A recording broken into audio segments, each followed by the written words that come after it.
اگر کسی شخص کا، کسی درد مند کا، کسی دکھیارے کا، کسی پریشان حال کا کسی کو احساس ہوتا ہے تو وہ وقت کے پیغمبر کو ہوتا ہے۔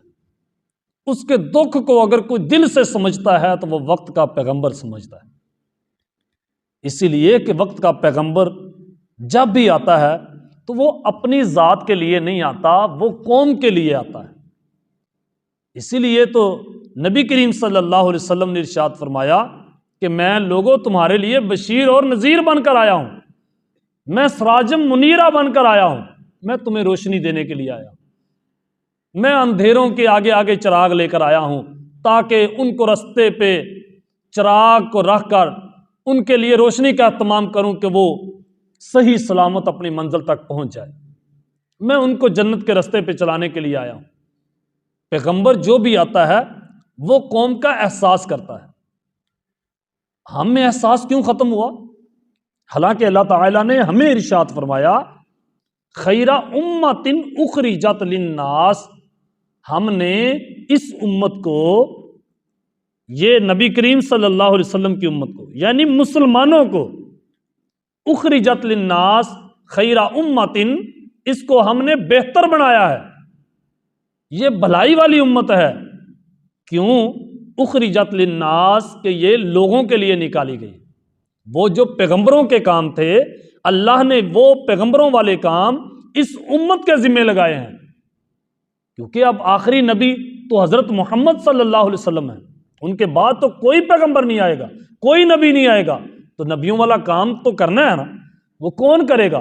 وہ یہ پیغمبر کرے، یہ امت کرے گی وہ پیغمبروں والا کام۔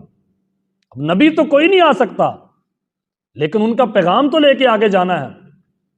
پیغام جو لے کے آگے جانا تھا تو ہمیں احساس ہونا تھا وہ بیچارے صومالیہ کے غریبوں کا، وہ لٹتے ہوئے بیڑوں کا، وہ جبوتی کے غریب بے سہارا لوگوں کا۔ وہ ہم نے، ترکی نے، عرب والوں نے، ایران والوں نے، وہ مل کر اتحاد کر کے، اگر ترکی والے اور ایران والے صرف یہ دو ملک چاہیں تو ملک شام میں صلح ہو سکتی ہے، امن ہو سکتا ہے، بجائے وہ مہاجرین کو لوگوں میں بانٹنے کے کہ برازیل والوں تم سنبھالو، جرمن والوں تم سنبھالو ملک شام والوں کو۔ ہم مسلمان کہاں کھڑے ہیں؟ ہم کیوں نہیں سنبھال رہے؟ عرب والے کیوں نہیں سنبھال رہے؟ پاکستان والے کیوں نہیں سنبھال رہے؟ بجائے دوسروں کو یہ کہنے کے کہ تم شام والوں کو سنبھالو، او بھائی، او میرے پیارے بھائی، ہم ان کو آپس میں صلح کیوں نہیں کروا دیتے؟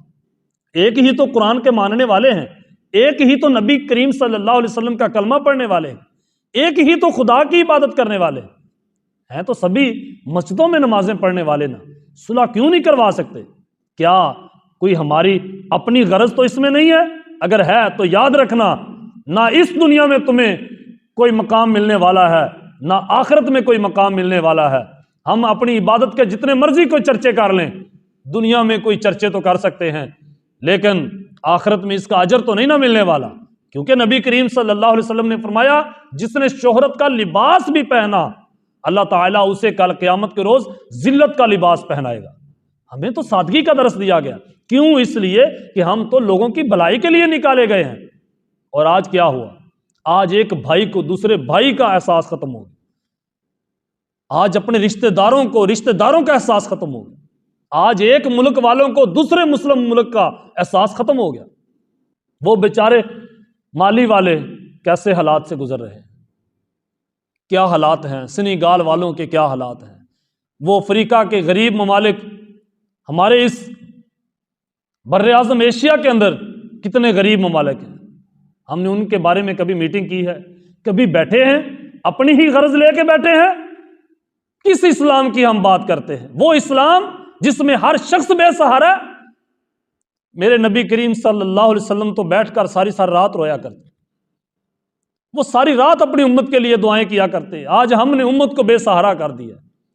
ہمیں تو نکالا ہی وقت اس لیے گیا تھا کہ تم نے اتحاد کرنا ہے، چھوٹی چھوٹی غلطیوں کو نظر انداز کرنا ہے، اور ہم نے دوسروں کی غلطیوں کو پکڑ کے اس کو اچھالا لوگوں کے سامنے، لوگوں کو بتایا کہ ہمارے مسلمانوں کی یہ غلطیاں ہیں۔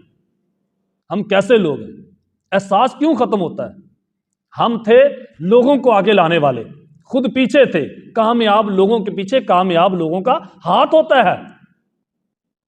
وہ مسلمانوں کا ہاتھ ہوتا تھا جو اپنے ہیرو پیدا کرتے تھے, لوگوں کو آگے لا کے کھڑا کرتے تھے, اپنی قوموں کو ترقی دیتے تھے. حضرت عبد الرحمن ابن عوف رضی اللہ تعالیٰ عنہ کتنے ترقی والے انسان تھے.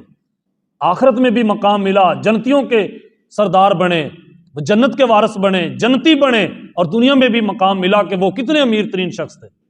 حضرت عثمان غنی کیسے امیر ترین شخص تھے اور جنتی بھی تھے. آخرت میں بھی مقام, دنیا میں بھی مقام. اور کیوں؟ اس لیے کہ ان کو کامیاب کرنے والے خود نبی کریم صلی اللہ علیہ وسلم آپ تھے. اور آپ کے گھر کے حالات کیسے تھے آپ جانتے ہیں. 3 دن تک میرے نبی کریم صلی اللہ علیہ وسلم کے گھر میں چولہا نہیں چلتا تھا. ہر کامیاب شخص کے پیچھے کسی کامیاب انسان کا ہاتھ ہوتا ہے. پیغمبر تو آئے ہی دوسروں کے لیے تھے, دوسروں کو انہوں نے روشنیاں دی, خود اپنے گھر میں دیا بھی نہیں جل رہا. اور ایک صحابی آیا, حضور اندھیرے میں جانا ہے, میرے پاس روشنی نہیں ہے. نبی کریم صلی اللہ علیہ وسلم نے ایک لکڑی اٹھائی, اس پہ ہاتھ پھیرا اور فرمایا جا لے جا, یہ روشنی کا کام کرے گی. اور وہ گیا تو وہ لکڑی چمکتی گئی, وہ دیا بن گئی, وہ شمع بن گئی. یہ طاقت اپنے گھر میں بھی آزما سکتے تھے, یہ طاقت اپنے گھر میں بھی استعمال کر سکتے تھے, لیکن نہیں. کیوں؟ اس لیے کہ وہ پیغمبر تو آئے ہی دوسروں کے لیے تھے, وہ کسی کا بھلا کرنے کے لیے آئے تھے. اور ہم نے کیا کیا؟ کیوں احساس ختم ہو گیا؟ اس لیے اب ایک مثال سے سمجھیے. 10 آدمی ہیں جنہوں نے دوڑ لگانی ہے, لائن لگائی, اوپر 10 آدمیوں کو کھڑا کیا, اور جو دوڑ لگوانے والا ہے وہ کہتا ہے جو جیتے گا اس کو انعام ملے گا. اب ہر شخص کیا سوچ کے کھڑا ہے؟ یہی نا کہ میں جیتوں گا میں انعام پاؤں گا. دوسرا کہتا ہے میں جیتوں گا میں انعام پاؤں گا اور اپنی شہرت کماؤں گا.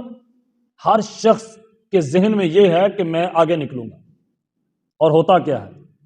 جب دوڑ لگتی ہے تو جو شخص آگے نکل گیا اور ایک شخص بالکل پیچھے رہ گیا, کیا آگے نکلنے والے شخص کو پیچھے والے کا کوئی احساس ہے؟ اس کا کوئی دکھ ہے؟ پیچھے رہنے والے کی کوئی پریشانی ہے کہ یار تو پیچھے رہ گیا, مجھے بڑا افسوس ہوا؟ ہرگز نہیں, کیونکہ اس کے تو مین خواہش ہی یہ تھی کہ میں آگے نکلوں گا. اس کی خواہش پوری ہوئی, وہ تو خوش ہے, بلکہ اس کو تو خوشی ہوئی اس کے پیچھے رہنے کی. ہم سب اسی تگ و دو میں ہیں کہ ہم آگے نکلیں, ہم شہرت کمائیں, ہم شہرت کے پجاری بنے ہوئے ہیں. ہمیں اسلام کا درد نہیں, ہمیں مسلمانوں کا کوئی درد نہیں. لوگوں کو کہتے پھر رہے ہیں کہ تم فقیری کی زندگی گزارو, اور خود ہم چبارے بنا کے بیٹھے ہیں, خود محل بنے ہوئے ہیں. انہی سے پیسے لے لے کے ہم نے محل بنائے, ہم نے ڈنمارک میں محل بنا لی. ہم کیسے لوگ بن گئے؟ ہمیں کسی کا درد ہے؟ جو کامیاب لوگ قوموں کو کامیاب کرتے ہیں وہ خود لوگ سادہ ہوتے ہیں, ان کی خود زندگی بڑی سادہ ہوتی ہے, بڑی سمپل ہوتی ہے. اور ہمیں کیا ہوا؟ ہم نے تو لوگوں کا احساس ہی ختم کر دیا. ہمیں کسی کا کیا احساس ہے؟ ہمارے اپنے ملک میں, ہمارے خطے میں ایسے ایسے لوگ پریشانی کی زندگی گزار رہے ہیں کہ اللہ کی پناہ, ان کا کون ہے جو درد سننے والا ہے؟ جس کے پاس وہ درد سنانے کے لیے جاتے ہیں وہ بھی کہتا ہے بھائی 1000 روپے ہے تو آگے آ جا ورنہ پیچھے رہ. ہم تو ایسے ہیں مسیحا, ہم تو ایسے ہیں مسیحا, ہم تو سبھی کھانے والے بن گئے نا. ہمارے بزرگان دین نے, وہ جنہوں نے ایک کچی کلیاں بنا کے ہمارے نبی کریم صلی اللہ علیہ وسلم کے دین کا کام کیا, اور دین کا کیا کام کیا؟ قوم کی بھلائی کے لیے ہر محنت, ہر کوشش کی ہے کہ لوگوں کو سہولت پہنچے, لوگ کسی وجہ سے پریشان نہ ہوں, کسی وجہ سے کوئی مصیبت میں نہ پڑ جائیں. اگر کوئی مصیبت میں پڑتا تو وہ بزرگ ان کی خدمت میں حاضر ہوتے. اصل میں یہ کام خدمت گزاری کا ہے. ہر مسلمان دوسرے کا خدمت گزار ہے. آخری جملہ اور نوٹ والا جملہ, مسلمان اسے کہتے ہیں جو دوسروں کا خدمت گزار ہوتا ہے.